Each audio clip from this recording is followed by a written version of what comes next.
to the network. I love, oh, sorry, we're recording. I love the fact that your network is providing these capacity building opportunities for the network.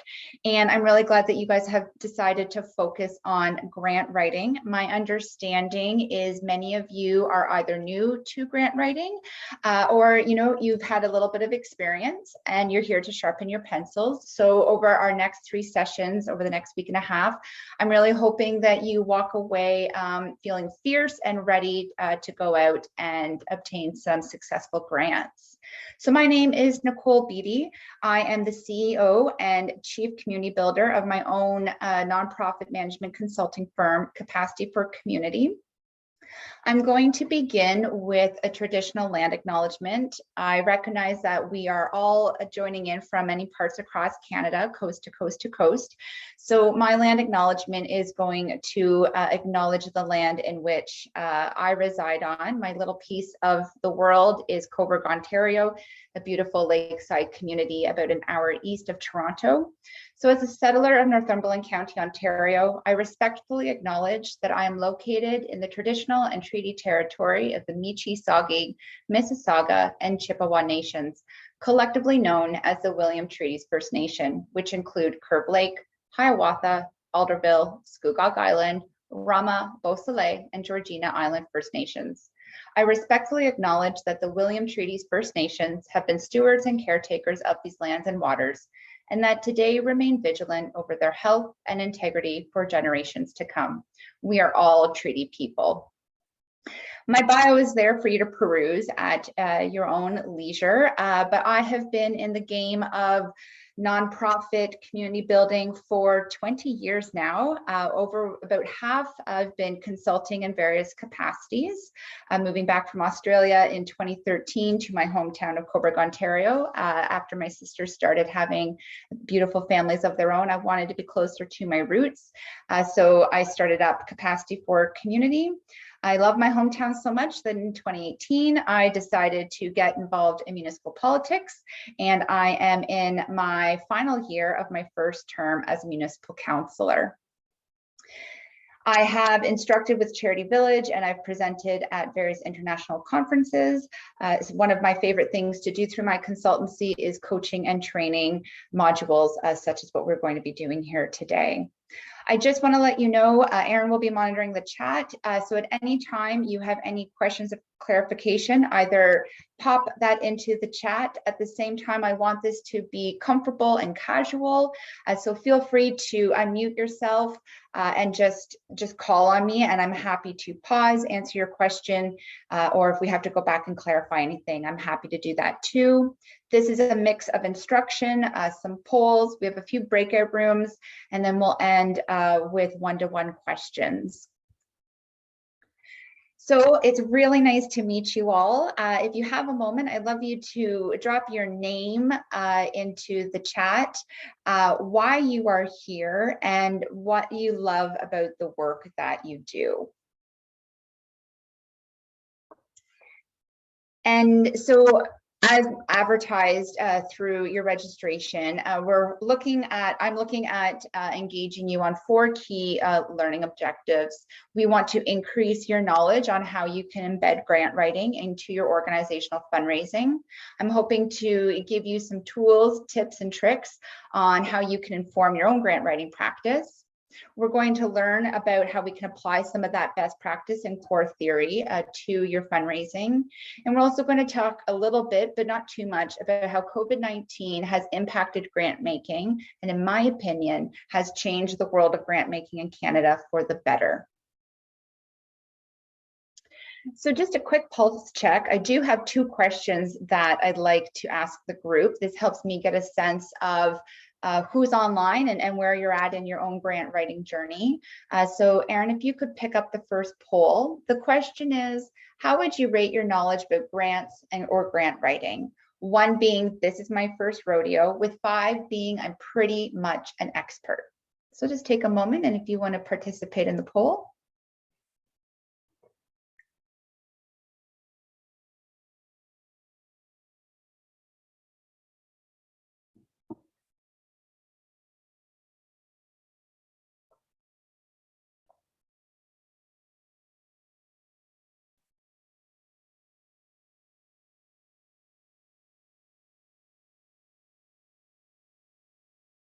Great, thanks, Erin. So it looks like about in the in-between. So as Erin had briefed me on, it looks like most of you are, you know, a little bit about grant fundraising. It's not your first rodeo, but you are here to learn how to become your own expert, which is great. Thanks, Erin. So we'll go on to the second question. How do you feel about grant writing? 1 being, it gives me anxiety. 2, 5, if you're like me, you adore it.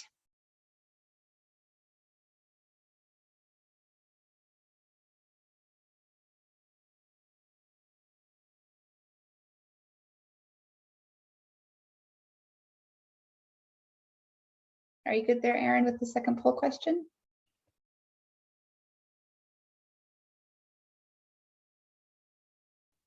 Excellent, thanks. So folks online just want to, excellent, there we go.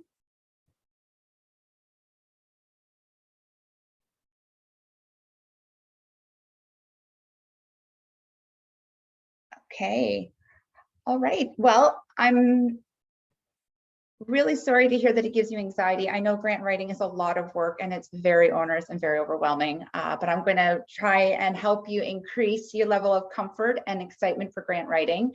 But closing the poll, it looks like most of you are kind of in that medium balance. You know, you don't hate it, but it doesn't sound like you jump out of bed getting ready to write your grant either. So I will carry on. I'm going to close the, okay, we're back. Oh, too far. Thanks, folks. So here's a standard definition by one of my favorite sector resources, Imagine Canada.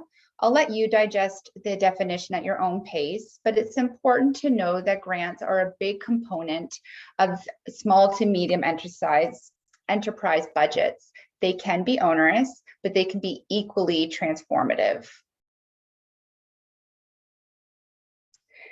In other words, grants are a few things. To me, they support the cost of special programs and projects that might not necessarily be funded through your general funding. Grant proposals are typically linked to impact and process with a typical financial need in mind. And that difference between impact and process, we're going to get into detail in module 3 of our time together. And in closing out, what grants are to me is they are typically made to support only the work that are described in your grant proposal. So when we get into proposal writing and generating that template, we're really going to talk about how to not grant drift from what you're actually asking about and really focusing on what the funder is asking for, while also empowering and advocating for your programs and priorities.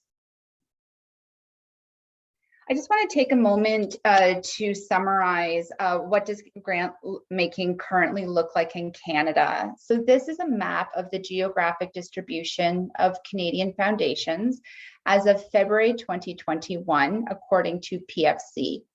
Of the 86,258 registered charities, 13% of those are public and private foundations. Donations to social service and Indigenous charities continue to see a higher than average growth since 2019. Social services, religion or faith-based organizations, and healthcare and community health are the most frequent causes supported by Canadian foundations. Since the start of the COVID-19 pandemic, 95.4% of Canadian foundations have provided funds to support emergency response efforts. 89.5% reallocated existing grants to COVID-19 related activities, and 18% of public and private foundations reported modified reporting procedures and deadlines, meaning they shifted their day-to-day operations to reflect the charitable needs since the start of the pandemic. While this is generous good news, there is another side to grant making in Canada. Many advocates are asking the questions, are grants dispersing an equitable portion of their wealth? According to Increase the Grants, a campaign to call on the federal government to require greater granting from Canadian foundations, charitable foundations in Canada have more than doubled their financial assets over the past 6 years, from $40 billion to $80 billion. This represents an average of 12% growth per year, which is well above inflation and the growth of Canada's GDP.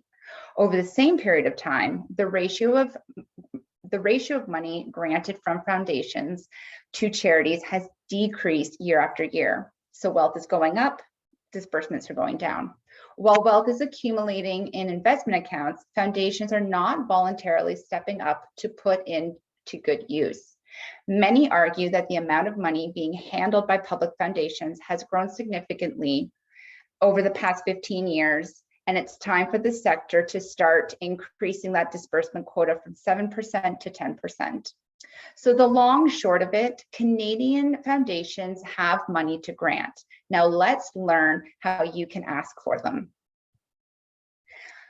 Before we get into the next section of the presentation, I'd just love to hear from some folks on the line. What are some things holding you back from grant writing? You can either drop them into the chat, or if you want to unmute yourself, you can verbalize some barriers that you are experiencing. Any significant challenges? They could be pre-pandemic, post-pandemic, well, during pandemic. A lot of competitions with a national focus. Yes, I can agree with that. Time, fair enough. Overwhelming. And the time to seek them out. No time for research, correct. And the lack of experience and knowledge as to how to apply. Okay, lack of experience. Okay, well, access, we're here to learn. We're going to talk about some efficient tools for prospect research on Thursday. So I'm going to carry on. Thank you so much. You're not alone. These are typical barriers I hear from various organizations and clients across the sector. Oh, we did move on. Sorry, folks, I got ahead of myself. So here are some myth busters that I'd like to go through. So in my 20 years of grant writing, coaching and teaching on the subject of grant writing, I have come across several recurring myths that fundraisers, writers, and organizationals assume are barriers to their own success.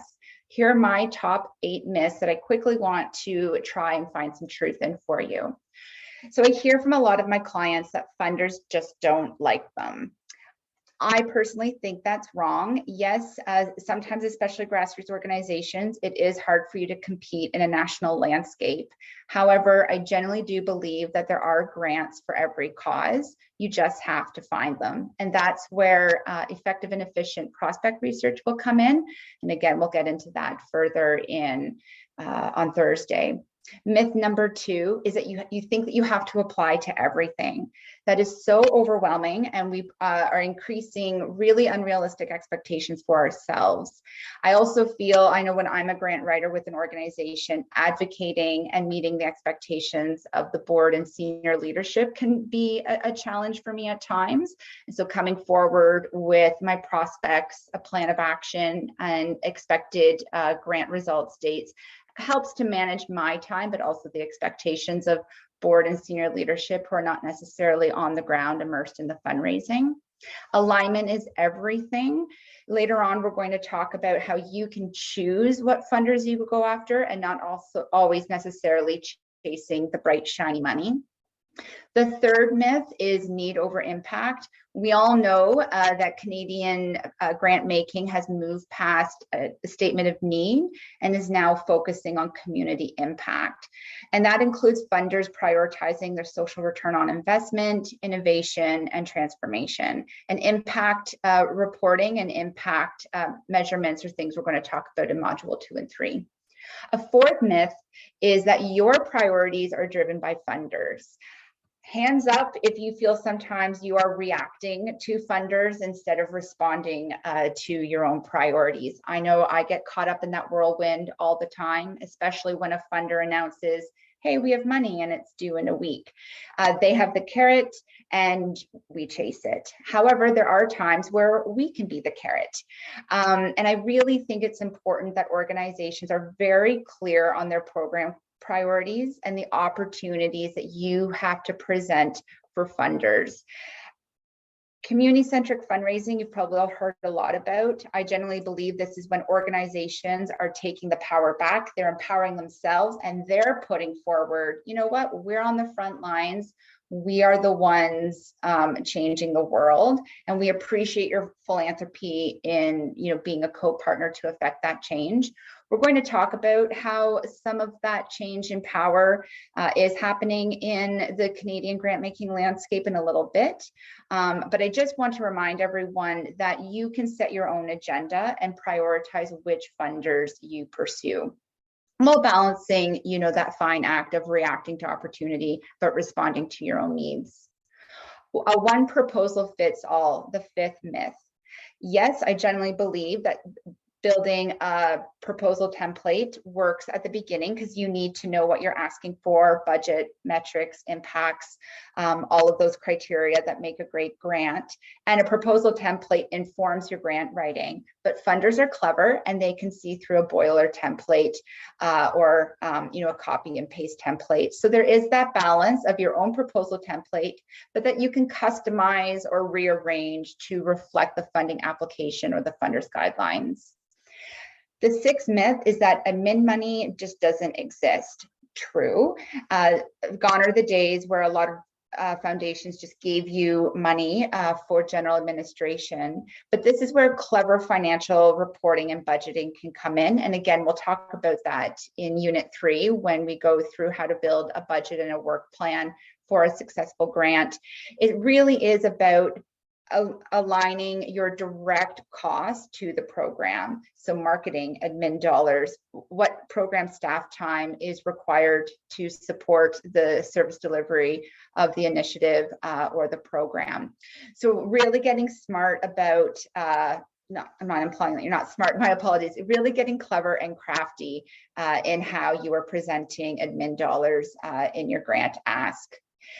The seventh myth is that grants don't require relationship building. Yes, these grants seem anonymous in a black hole. They exist online. It's really hard to even find a human being behind a foundation.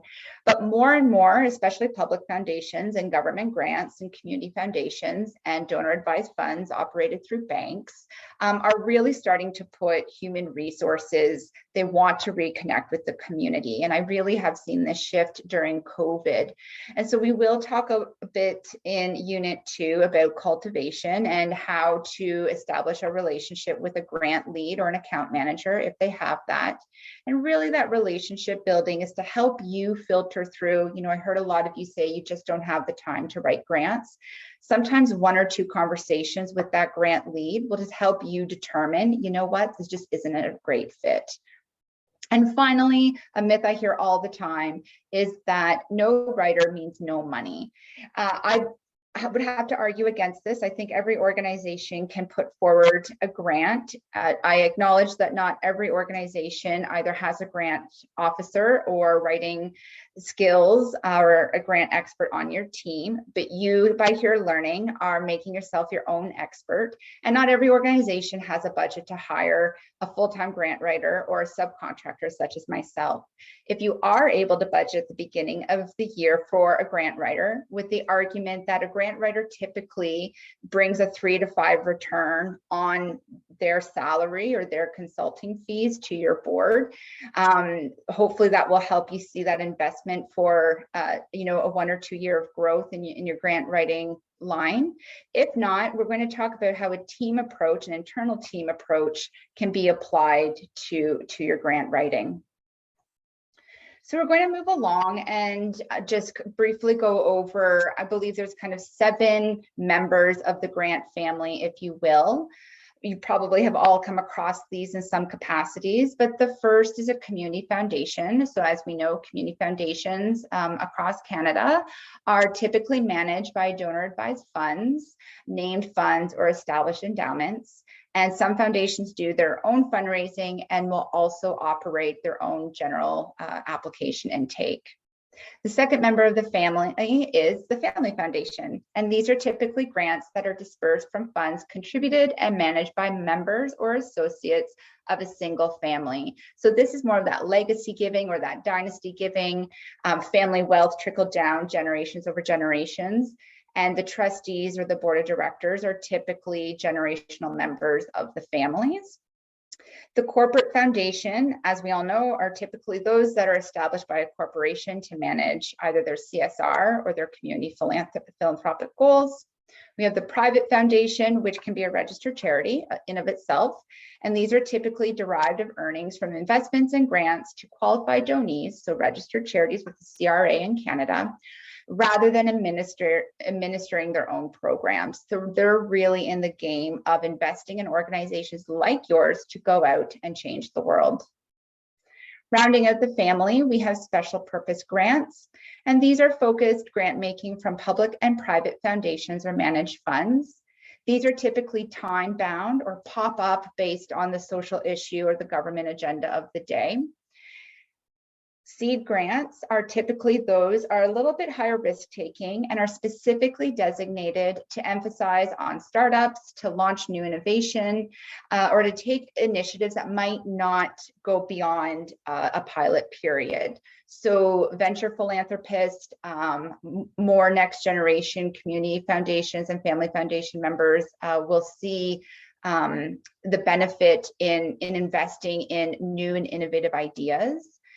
And then we have public charities. So these would be organizations such as the Canadian Red Cross or Second Harvest or the National United Ways. A great example of how they administer community grants is throughout the pandemic. You know, the government of Canada will allocate millions of dollars to food banks and social service relief funds and community outreach. They will be given to a national charitable entity that will then manage the intake process on behalf of the donor, which in this case would have been the federal government. Or, you know, organizations like the United Ways, even pre-pandemic, would run their own. Their purpose is to fundraise, to kind of be that umbrella funding agency for smaller to medium organizations in their community. I just want to give a quick word about government grants, because I personally think that they are quite different from public and private foundations. So I've found over the years that government grants, they're typically also counted or reflected separately in organizational budgets. And that's usually because they come with their own terms of reference, their own funding requirements, and organizations want to be able to demonstrate who it's coming from the public and private sector, and then their ratio of government funding. Reporting government funding is also important to other donors, because as some of you may notice, a lot of private and public foundations will take that into consideration. If you are a primarily funded government agency through a transfer payment agreement, they might look at, you know what, we want to go and help another organization who doesn't necessarily have a lot of financial stability. So that's something to take into consideration when you are pursuing other organizations is, are you a fully funded NGO? And just be fully transparent with a potential funder and ask them what their ceiling capacity or their ceiling percentage of government funding would possibly defer a decision or decline a decision for your request. So as you can see in the circles around your screen, you can read them at your own leisure. Government grants can take several forms, and these circles are definitely not, you know, there's many other forms of government money out there, but these are the typical ones that I come across in the charitable and nonprofit and social enterprise sector. Government funds can take the form of being straightforward grants. Some are non-repayable contributions, some are interest-free loans, which you have to pay back. And as I mentioned, so many other forms of financial assistance. When seeking government support, always be clear on the terms of the grant or the loan. I've seen many people actually submit an application, which they thought was a grant, get really excited when they were approved, only to find out that it was actually a loan. And you know, when their financial officer is asked about the repayment, organizations are like, we weren't very clear on that. So always make sure you read the articles of agreement with government grants. Always reference your bylaws to ensure, can you take on that type of contribution financing being provided? Sometimes your bylaws that your board of directors sets might preclude you from pursuing certain grant opportunities. But I do want to close on government grants with a good note. The good thing about government grants is there's usually an information line or a program team that you can contact to arrange consultations and chat with. So if there's a phone number, if there's an email address, if there's a human being advertised with the grant, don't assume, ask. I always encourage people to pick up that phone and have that face-to-face or that virtual consultation, because a 15-minute conversation could possibly save you days worth of work. So which grant maker is right for you? As we saw in the grant family, no one grant maker is the same. I do just want to spend a few seconds clarifying on, oh, I lost my mouse there. There we go. On the roles that different individual grant makers have in the nonprofit sector. So an individual donor, this could be someone who has set up a charitable advised fund, a donor advised fund, or a charitable discretionary account with a bank. These will typically require a custom proposal tailored to what's been discussed to date or based on known interests. So typically you've had some conversations, cultivated like a major gift donor. They just organize their philanthropy through grants. And so this is kind of when your own personalized proposal reflective of the donor's needs would be presented. The foundation donor, typically there's two of them. The foundation donor without the detailed application process. So, you know, those vague websites that here apply, but we don't really give you a lot of information on what we want to learn about. So they will, at a minimum, hopefully, will outline their proposal guidelines or content requirements on their website, or you've learned about this through some conversations or emails. In absence of an application form, it will be up to you to write a proposal. Use the requirements or the guidelines or the selection criteria advertised on the funder's website as subheaders or sections in your proposal to show that you've studied the foundation and you are reflecting what they're asking for in your proposal. If there's no details on how to apply, or it's very vague on how to get in touch with them, I will always start with an expression of interest. I usually find that this is a good step, especially if my intuition and my research is telling me that there's an alignment there. And an EOI, or an expression of interest, is usually an executive summary of your project impact and budget in letter form. I usually don't go more than 2.5 pages. And yeah, it will get sent out email, good old fashioned snail mail, hoping that there is some sort of a reply from the funder. And EOI does take a little bit of work, but it is a bit of that filtering exercise to really find out if it's worth submitting a full proposal. The foundation donor with an application process, an online application process, I have to admit is my favorite kind of funder, because not only do they tell you everything that they want to see, but they provide the format in which to submit. So this would be a really great opportunity when you take your proposal template, but this is when you're going to have to customize it and craft it to reflect the funder's application form. The corporate sponsor requires a different type of proposal called a deck or prospectus. This isn't a corporate sponsorship presentation, so I won't get too much more in detail with corporate donors, but it is really important in your research to differentiate between what is a corporate foundation, because that's typically a typical foundation or grant application, to what is a corporate sponsorship when they are expecting significant recognition or partnership involvement. So just make sure when you are researching corporations that you clarify, are you pursuing them through their foundation, their philanthropic arm, or are you approaching their sponsorship department? And finally, the campaign donor, which again can come in the form of a family foundation or a donor advised fund, typically requires a specialized proposal to the campaign's case for support. So the case for support has been created specifically for the campaign. And if you are working with a grant donor to support a campaign, you're typically diving deeper into a certain element of the case for support and developing a personal proposal that typically speaks to that specific item or feature that the funder has expressed an interest in.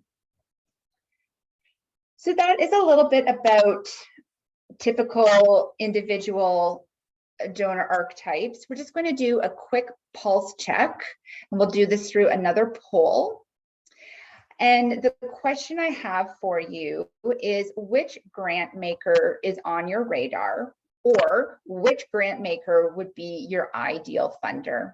A community foundation, a family foundation, a corporate foundation, private foundation, special purpose grant, seed grant, public charity, or all of them? Show me the money.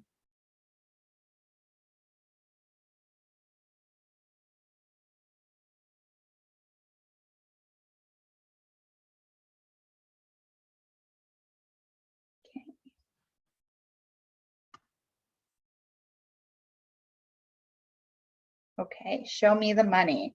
Excellent. So you want to be diverse. Looks like we have some organizations who are pursuing or involved with community foundations, which is great. Some interest with launching new initiatives, corporate foundations, and public charities. Great. Well, hopefully your interest in family and private foundations will escalate after we do our prospect research seminar on Thursday. Thanks for that, Erin. So I just want to do a quick trend alert. This is where I'm going to talk a little bit about how I believe, through my observations and working with emergency relief funders and charities who have been responding to the pandemic, or indirectly having to reimagine their whole world because of COVID-19. So as Philanthropy Response states, the COVID-19 crisis has illuminated issues of cultural, social, and income inequality, just to name a few. This is not an issue that philanthropy alone can address, and certainly not in its current state. So this was in the early days of the pandemic, this statement was given. And this is how I have seen funders or Canadian grant makers evolve since March 2020. And in my personal opinion, as I stated at the beginning, I do think that these changes are for the better, and I really hope that these changes are here to stay and we only continue to build off of this shift. So you may not have experienced this, but I hope you have. Funders have become a little bit flexible, call up with, what we asked for no longer exists, we need to do this, or fun fact, you just gave us some money, but we're in lockdown again, so we've had to reimagine for the third or the fifth time. So I do find that where that relationship building comes in with funders, funders have been flexible. To complement that, they've been adaptable. As I mentioned a few slides ago, 95% of funders have changed how they give or have changed their priorities to reflect the shifting and evolving needs of the Canadian landscape as a result of the pandemic. We've seen a retention in grants. So funders are actually really paying attention to the charities they're supporting, the nonprofits they're supporting, and they're liking what they're seeing. And they're actually coming back to organizations and making the renewal of money a little bit easier. I don't know if any of you have experienced that. I would have said pre-pandemic, we would have been, you got one funder and they would have left you and moved on to the next, bright and shiny cause. But I do find that that culture of retention that kind of existed in the late 90s, early 2000s is coming back into the sector. We are seeing an introduction of new cash flow, whether this is from the provincial, federal, or municipal regional governments, whether this is coming from foundations who have been sitting on some pretty healthy assets. Is it here to stay? I hope so, because we have gotten to a point of moving from response and emergency to stabilization, which if you live in Ontario, I know organizations like the Ontario Nonprofit Network is really demanding on the provincial government to, this is amazing funding. This is what we should have been seeing for years. But guess what? We're not going to let you take that money, that budget line out of the budget. So we're really seeing introduction of new cash flows and funding advocates asking for that cash flow to stay moving forward, pandemic or no pandemic. Funders are acknowledging that, hey, charities and nonprofits actually pay staff, and they actually require some money to keep the lights on, and they require some money to do their really great work. So I have actually found in working with funders that stigma or judgment usually around operational and administrative costs are lowering, and are actually understanding, just like nurses, just like first responders, charities are on the front line. Charities are in community. Charities are responding to community. Charities are saving community. So I really do hope that that barrier that had been building up over years is gone or slowly eroding for the rest of time. We're seeing simplified application processes and reporting. That doesn't mean the grant is any easier. I don't know about you, but I know 250 words moving down to 50 words, finding those right words that are concise and effective and clear to get your message across can be just as difficult as having 3 pages to write. However, if you have a really strong proposal template, that simplified application process, a week has kind of maybe shrunk down to 2 or 3 days in terms of actual application writing. There's been quick decision making, whether it's not necessarily no strings attached, but more of an honorarium, or funders are hiring staff to do quick turnaround decision makings. The ego is coming out of decision making, and they're actually looking at the merit of applications. And so no longer are you waiting 6 to 9 months to hear back from your organization. You're hearing back within 30 days. I expect if there's one thing that will probably revert back to pre-pandemic practices, it'll most likely be that turnaround time. But for now, let's embrace it. And then just in closing around COVID, I commented on how emergency relief money, especially in 2022, is moving from response to resiliency to stabilization. Hopefully, we are into that final light at the end of the tunnel. And folks are looking at COVID-19 and not necessarily the case for support, which in one way is really good, but we also don't want to lose sight of who we were before the pandemic and who we're going to be after the pandemic.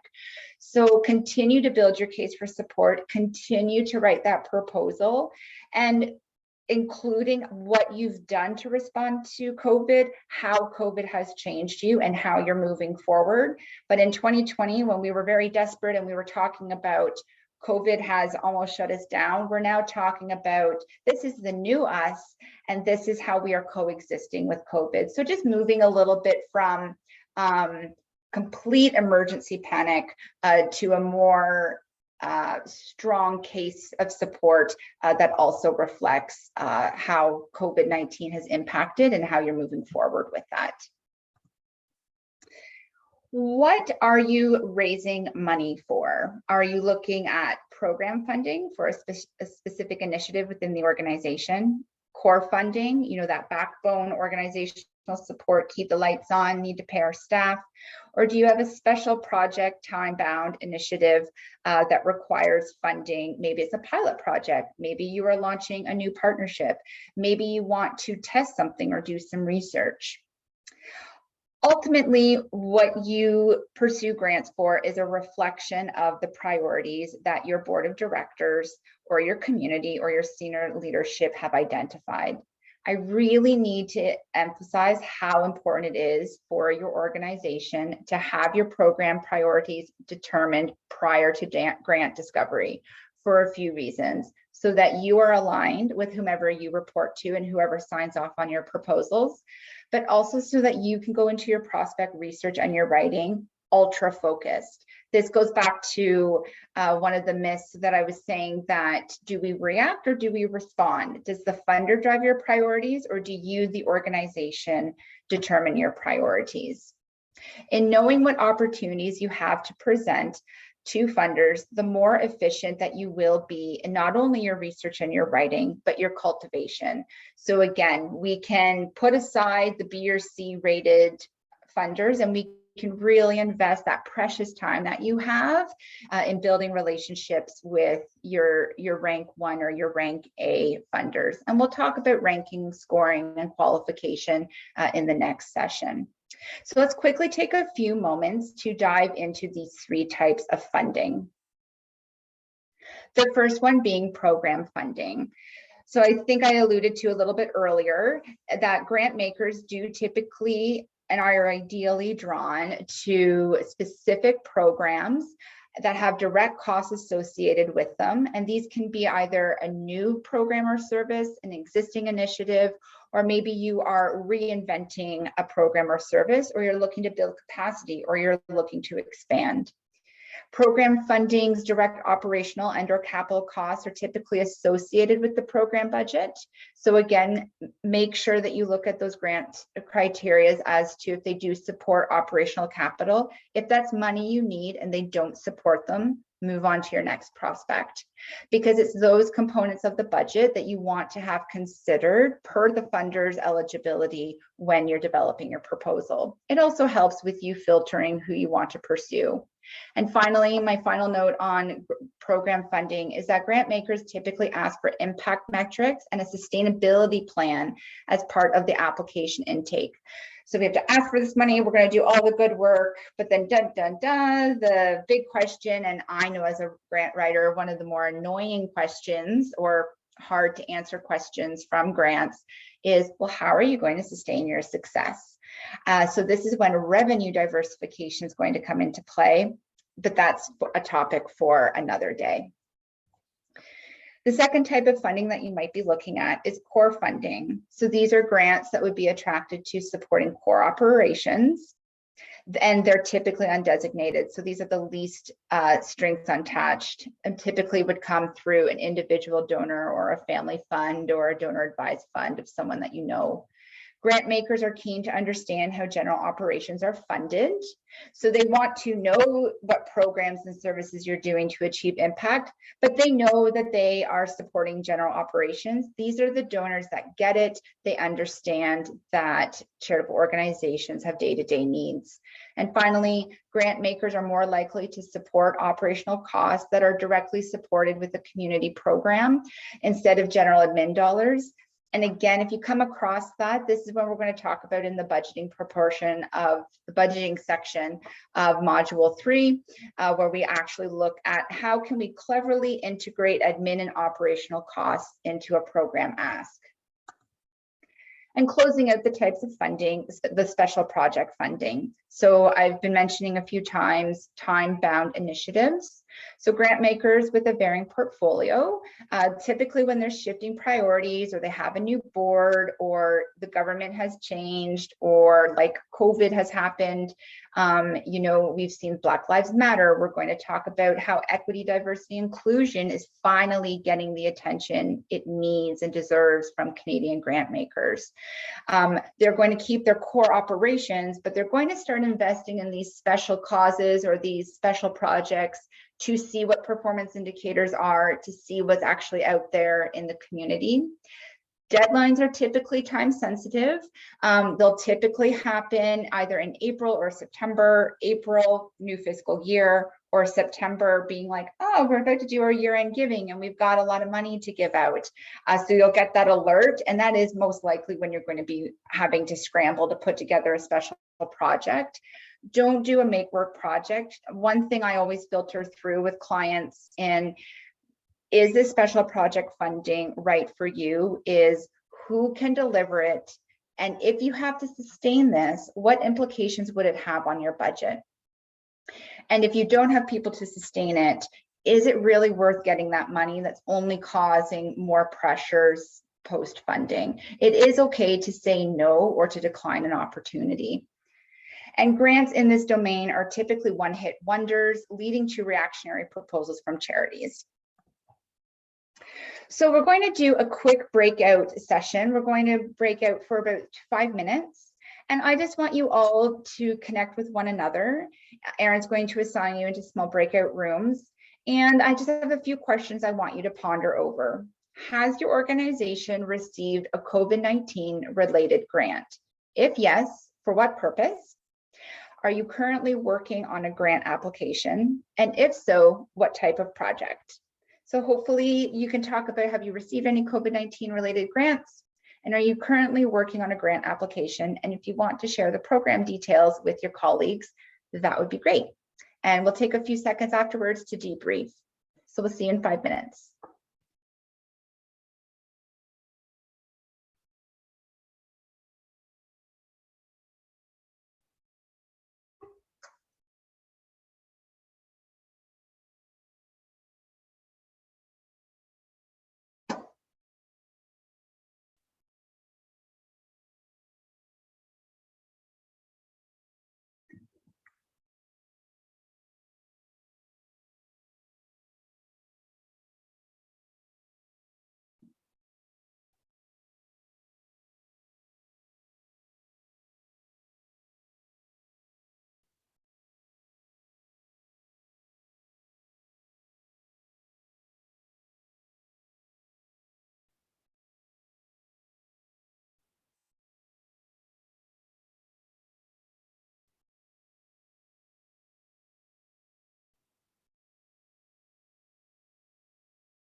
Meeting is being recorded.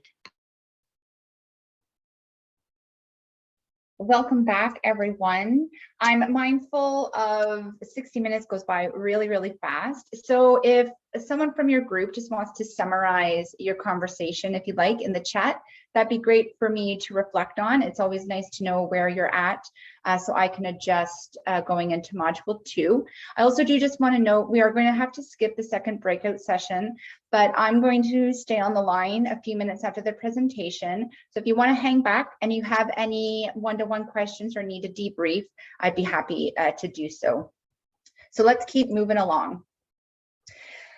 There's writing hacks and grant writing principles that I apply. Over years, you tend to get into your own style. I don't like to think that I get too formulated or too template. I started fundraising in 2000, and the world is a very different place now in 2022. So like everything, we have to change with the times. But here are a few core principles that I always utilize when approaching my grant seeking and proposal writing. And they are information, initiative, insight, and impact. So information is really looking around what prospects are available to you.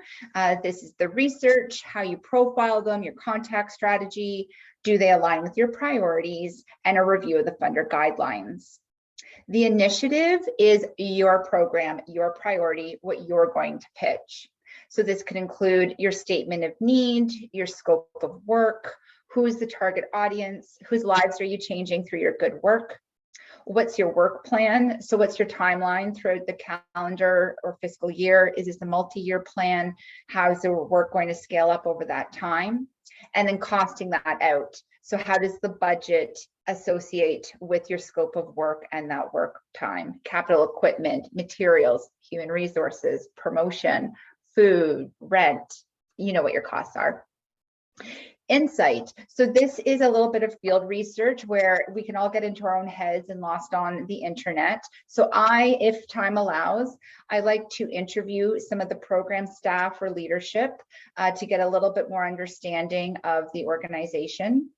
I like to collect data from communication staff or people with lived experience or people who have benefited from the programs. So this can come in the terms of percentages, increases, number of people served.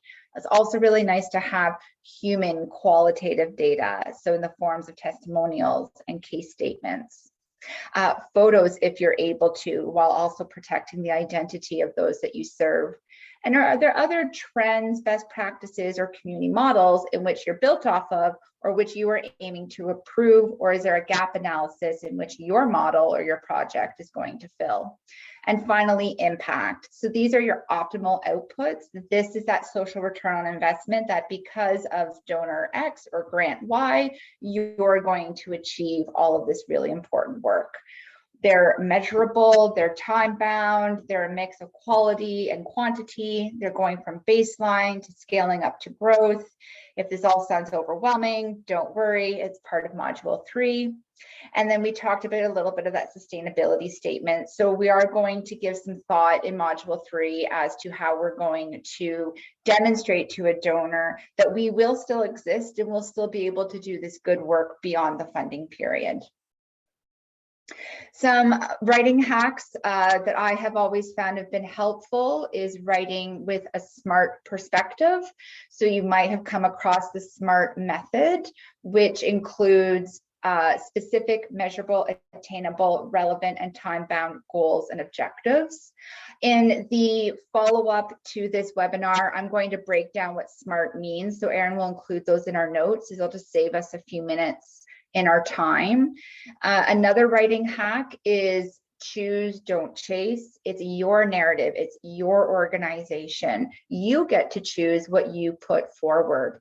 Feel empowered to tell your own story. That said, be cognizant of how do you connect your narrative, how do you connect your story and your goals with the criteria set out in the alignment. Some people kind of think it's dating. If you just don't think that relationship is going to work out, perhaps maybe it's time to move on to the next proposal and the next funder.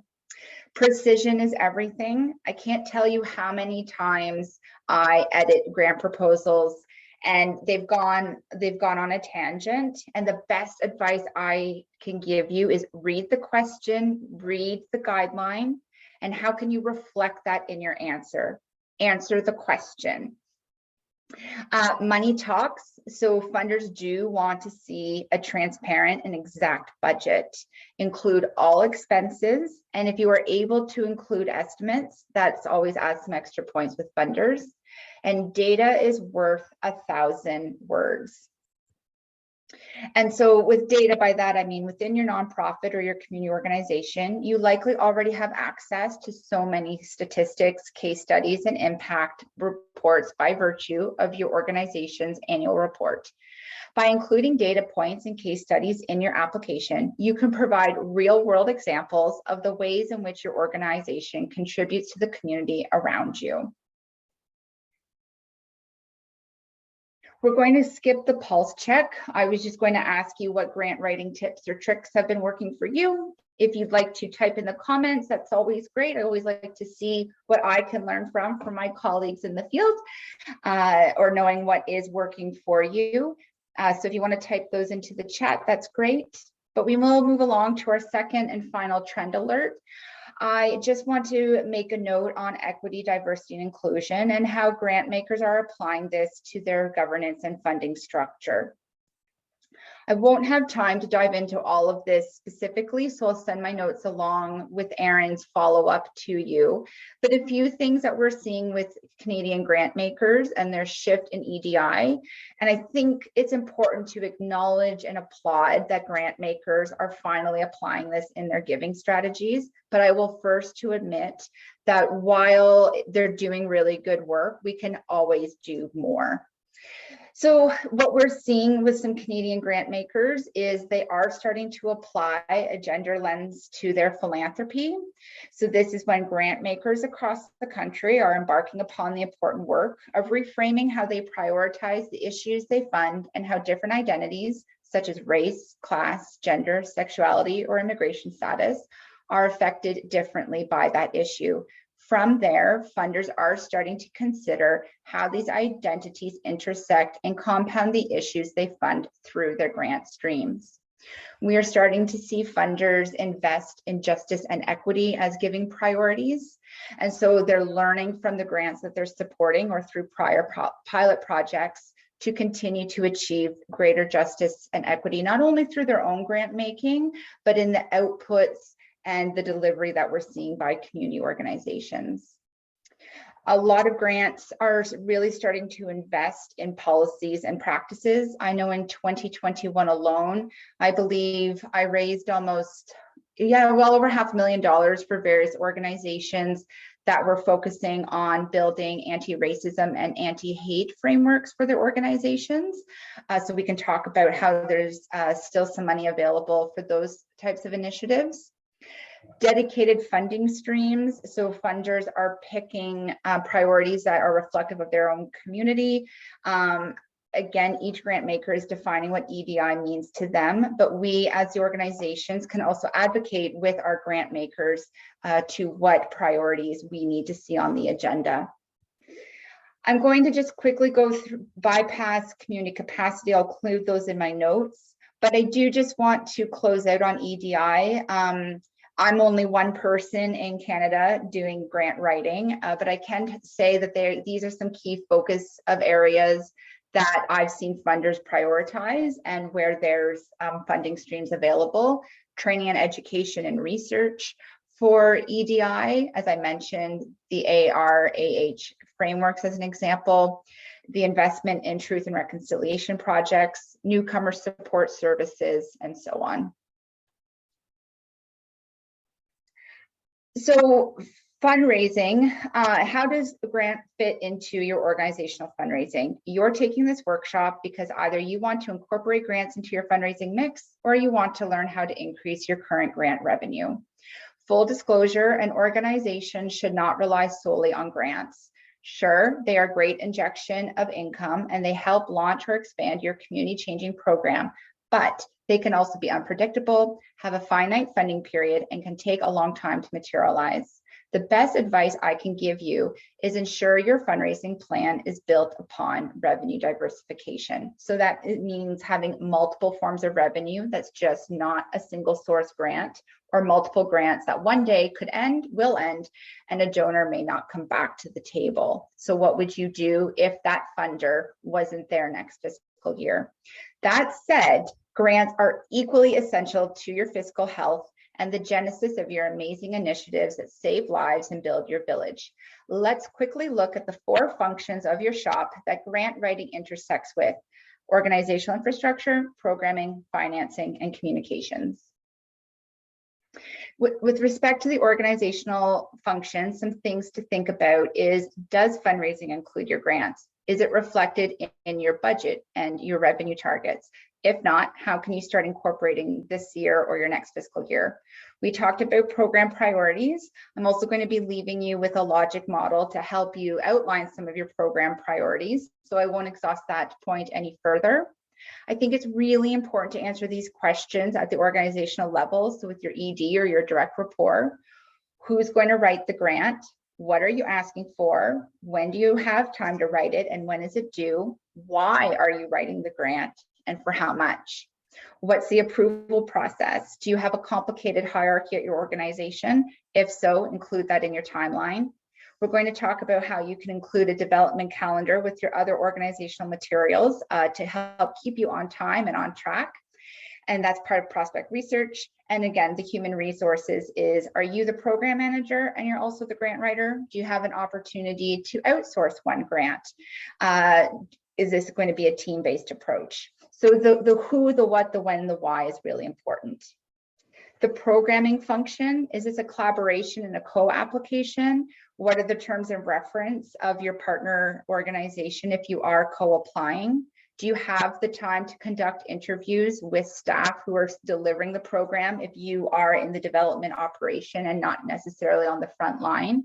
Do you have an opportunity to conduct interviews with people with lived experience or clients?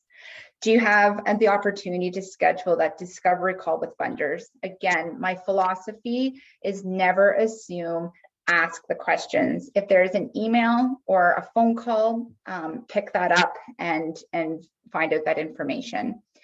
Always follow the writing instructions in the application guide.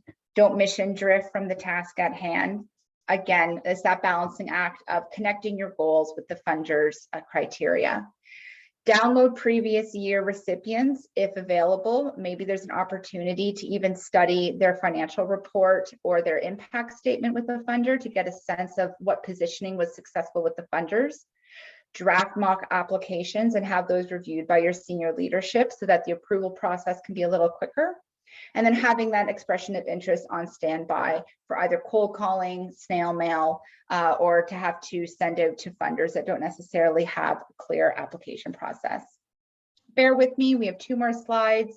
The financial functions, so the budget, the expenses of the program related to the grant ask. Some questions to think about is, what is the revenue target for grants in your annual plan? Are you at a 0 line and whatever money you bring in are oysters? Or do you have a $500,000 line, and then after your prospect research, you have to go back to your senior management and say, look, like based on my findings, our maximum potential to raise is X. I think now we have to realign that budget expectation because we always want to be on track. We don't want to set ourselves up for failure. Have you talked to your finance person ahead of time about the program budget?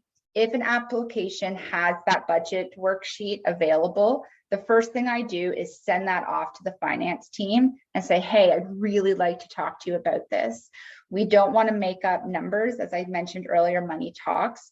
So your finance person should become your left or right hand team member in this, because if you don't know what you're asking for, or if you don't have the numbers to cost this out, there's a chance that you could fault on the financial aspect of the grant. And again, what are the financial reporting requirements for the grant? Is it going to take you more time to report on the grant than what you're actually spending it on? Do you have the actual financial statements to apply? Some organizations want you to have 2 years of financial audited statements or a financial review. So really study those financial criteria in the eligibility section of the grant, because that right there could be a disqualifier for you. So the more that you can figure out what are the prerequisites of the grant, again, that's going to help you prioritize. And then finally, what is the reporting timeline? So are you able to carry over funding into the next fiscal year, or does everything have to be spent by March 31st? Do you have an opportunity to carry over funds? Say something happens, another pandemic, or there's a natural disaster, or you've had to shift based on a greater need or change in staff. So always make sure to find out if there's that flexibility, because most often, sometimes with grants, especially government grants, if the money's not spent, they're going to take it back. And rounding out with the communication function, ensure your case for support and your statement need are evidence-based and well documented. So report on your own lived experience, on your own examples from the organization, not what someone else is doing down the street, but your story, your narrative, your people, your cause. We talked about the target audience and how can you showcase the humans or the people or the places or the animals that you're supporting with, again, without exploiting any vulnerable populations. Why does your organization need this support? What stories can you tell to have that emotional compelling aspect?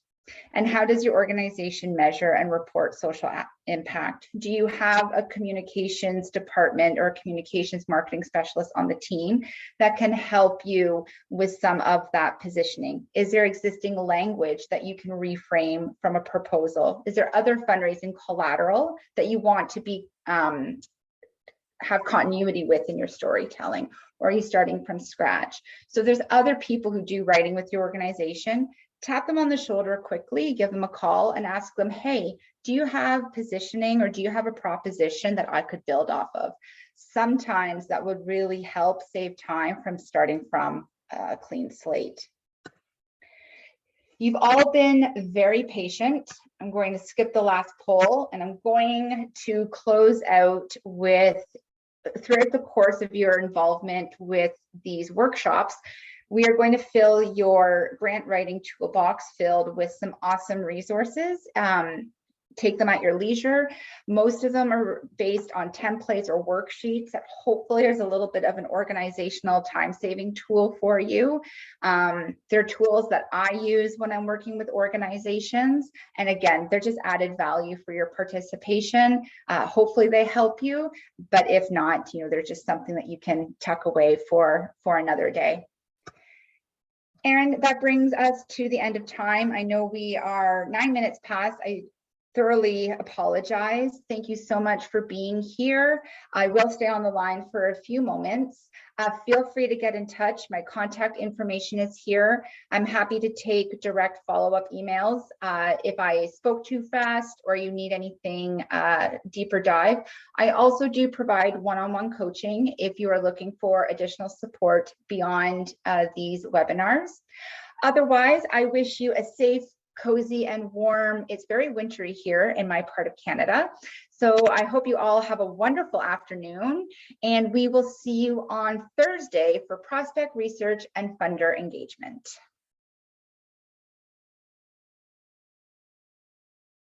Thanks, Erin.